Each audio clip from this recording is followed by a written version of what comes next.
high fives, low sixes, flanks, all those things. They're gonna work. Is it about time to call this?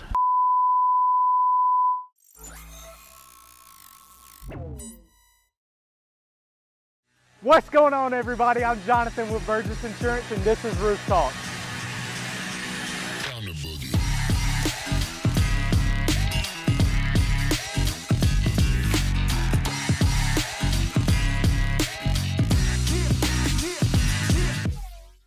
What's going on, everybody? Welcome to the third installment of the new Roof Talks. I'm Jonathan with Burgess Insurance, and this is Grant with Tate Meatworks, the man, the fireball, the legend. Quiet, shy.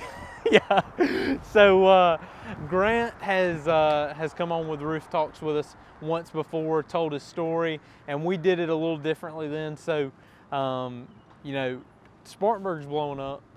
Businesses are going crazy. Even with what's going on right now, we're still rolling. But you know, give us the 411. You came from the meat or you know, you did seafood. So tell us about your background, and then. Well, I started with Buckhead. Well, I was a food broker. I did insurance door to door for about a year and a half, 2 years, when I hated myself with a passion. That got interesting, and after that, I went into insurance sales, and I worked with a guy here who owned his agency and stuck with that for about a year, and then the market started to turn down, the economy did, and I went into food service and started with Quincy's. Then I was with a company called PYA. They're now U.S. Foods, and you know, it's just morphed into something great. I worked for a guy named Bruce McIntyre for a while out of Charlotte, McIntyre and Company. I was a food broker with him for about a year and a half, 2 years, and I just learned a ton from him. I took that and decided I wanted to get on a commission sales, and I went to work with a company called Buckhead Beef at the time, being selling boxed beef, which is now owned by Cisco. So I worked for Buckhead and Cisco. I was with Halperns, the people who founded Buckhead Beef. I stuck with them for about 17 years. Inland Seafood, worked with a company called Revere for about a blink of an eye, and decided it was time to do my own thing. And we opened the shop with the idea of doing Angus Prime and Wagyu beef, and it just, you know, it was a slog for the first 2 years. It was tough. Yeah. Competition a little stiffer than I thought it was going to be, but you know, I had to teach people what we were doing and what it is that we have that other people don't. And once we got past that, you know, we were past the point of not making money. We were good as far as that goes. But when this thing happened and the chicken and the ground beef started coming up short everywhere, I just happened to be in the right place at the right time and knew the right people. And I mean, every single day for 2 weeks, we brought in a ton of chicken and a ton of ground beef every day. Not every day. Yeah. I mean, the numbers were staggering. And at one point, I got a picture taken across the street from Alex Lewis's office, the lawyer right across the street, and he took a picture out his window, and I got 2 tractor trailers on Avant Street unloading, a crowd running all the way down the sidewalk, and we're not even open yet.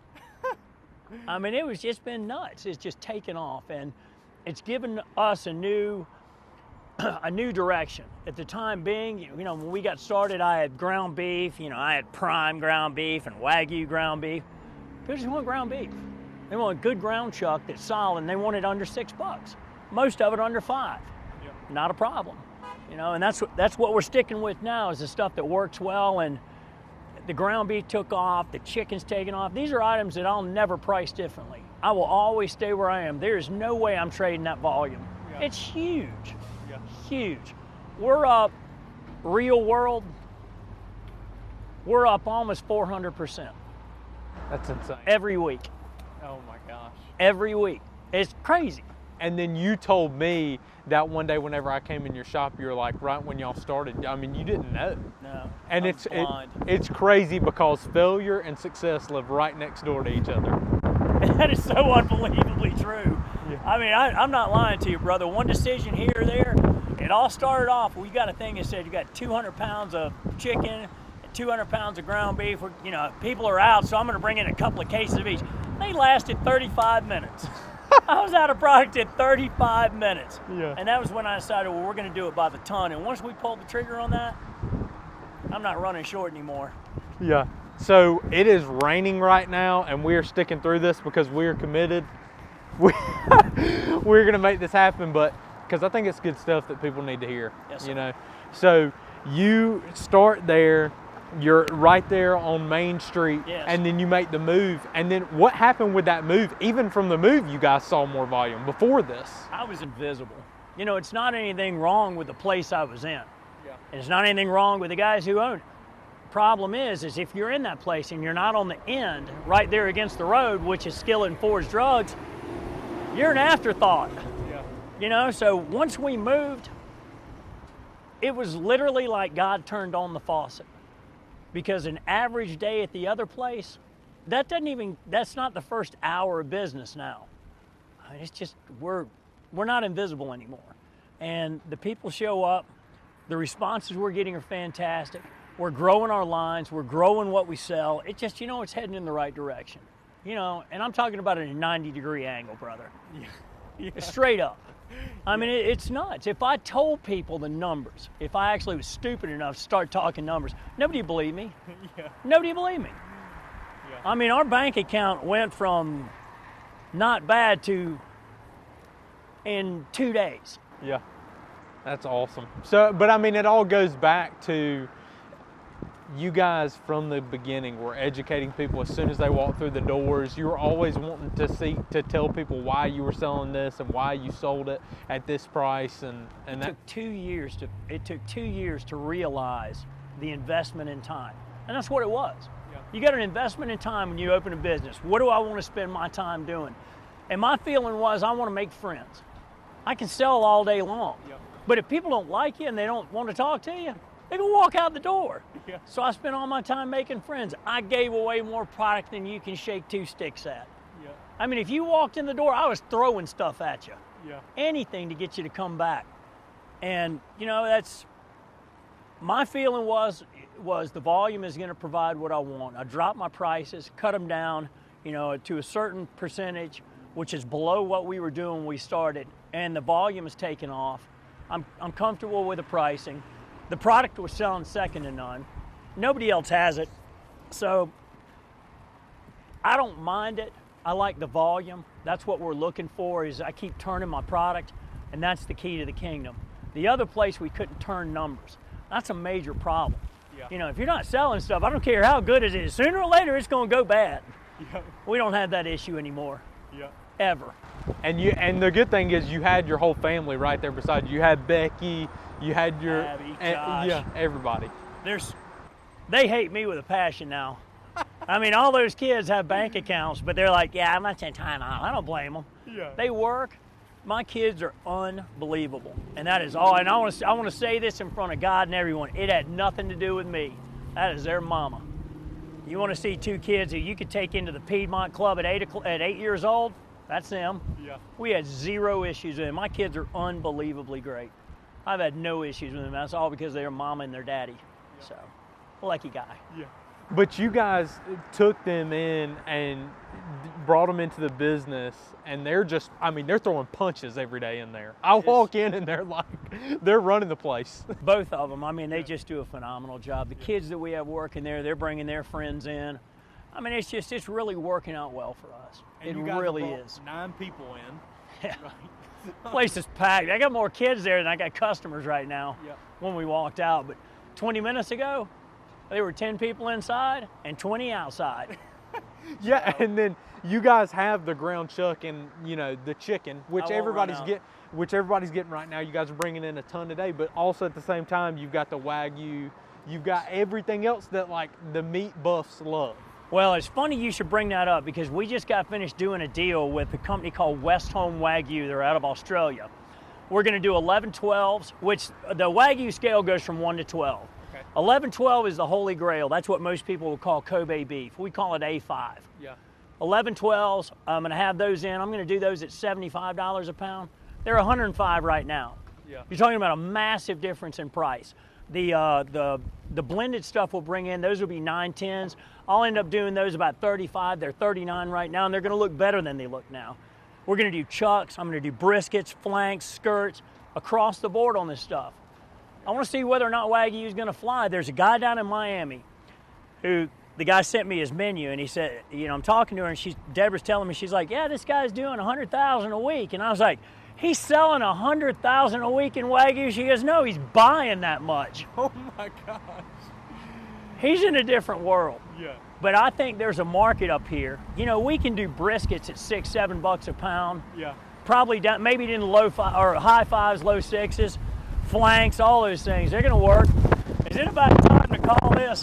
We're having a few issues. So anyway, it's, you know, I think that the Wagyu is going to take off. Yeah. There's a market for it. The price is right on it. We don't have, and the deal is we're getting it out of going through 2 distributors. Yeah. I'm going direct.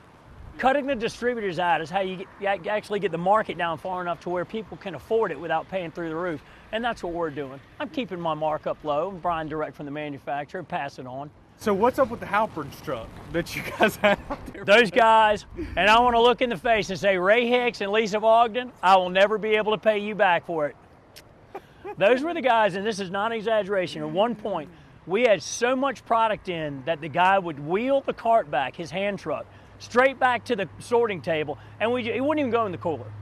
We had to build another cooler to handle the volume we have. That is crazy. And yet, I love that because you're building coolers, leaving trucks outside, like you're making it happen. It's nuts. Well, I couldn't have made it happen without Hicks and Lisa. They hooked me up. So those guys have been unbelievably good to me. I mean, seriously good to me. Yeah. And, you know, I worked with them for a long time, and Ray and I, we did a lot of business together. That's the guy who I would call for pricing. I'm pretty sure he's the CEO now. He's been running this thing for a long, him and Howard, and have been running the show forever, and Ray hooked me up. So those guys have been super good to me. I can't complain. Yeah. All my suppliers have. Cisco, Halperns, Buckhead. Inland, I can't complain any of them. Yeah. All of them been great to us. But it would have never happened if you didn't stick in there like you did.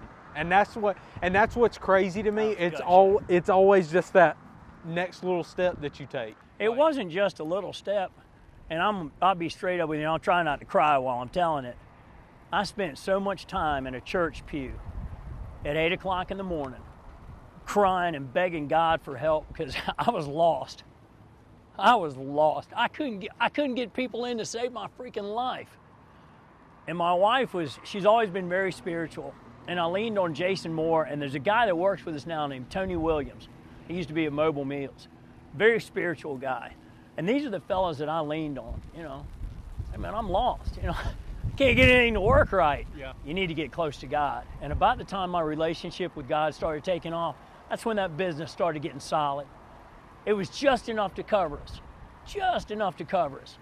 I had weak moments. We had one day where I was rear end deep in debt, and I looked down and we had one customer. One. I had a $67 day. $67. And I get home and my wife goes, we need to pray. And I'm like, I'm sorry, baby, but I'm having real trouble being thankful for $67 at the moment. So what happens the next day? I had $5,200. Just like that. Yeah. I mean, through him all things are possible. Yep. That's a fact. So. Oh, it'll turn me into a wuss in a heartbeat because I'll cry like a 2-year-old and have no shame. Yeah. My master has been so good to me for no reason. Yep. I haven't lived the world's greatest life. I was a complete idiot when I was younger. And everything seems to play out. It always ends up in the very end working down. It settles in my favor. And I don't know what I did to get on his good side. I'm a very lucky man. Yep. Just showed up. You did the right things. So, and now you're killing it. And it's awesome. Like, and the thing is, you've got so many fans. Like, everybody is like, go Grant. You know what I mean? Bro, I'm just trying to be like you, man. You know what time it is. I've been very blessed. The following we have has been huge. And I think a big part of that was, you know, when I made the comment to you that I wanted to make friends and grow the business, that's what it's about, letting people in. People know who I am. I'm an open book. Yeah. I'm obnoxious. I never shut up. I'm always opinionated, and I'll let you know what it is. So the people who are my friends, they're not just friends, they're dedicated. Yeah. Like I said, I've lived a charmed life. I pushed the envelope hard when I was in my 20s. hard. Yep. And I survived and got an education in this industry from the people I went to work for that's second to none. People I work for, they can go to work for any company in the world and know what they're talking about. That's how good that is.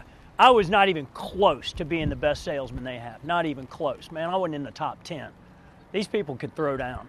They knew what time it was. When you walked out of that place, there are a lot of things I can say about Halperns that are great, some of them not so great, but their training and the knowledge you have after working with those people, you can take any job you want in this industry. I can go anywhere. I can work with anybody.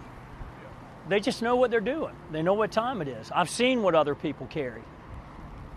They don't do any shortcuts. Yeah, that's awesome. Well, I mean, everybody loves it. Everybody loves cheering you on. And we had to stick through it, through the rain, to make this happen. And thank you guys for watching this episode of Roof Talks. Grant Tate, Tate Meatworks. Y'all go check him out on East Main Street. Let's get it. Thank you, my brother. Thanks, Grant. Enjoyed it.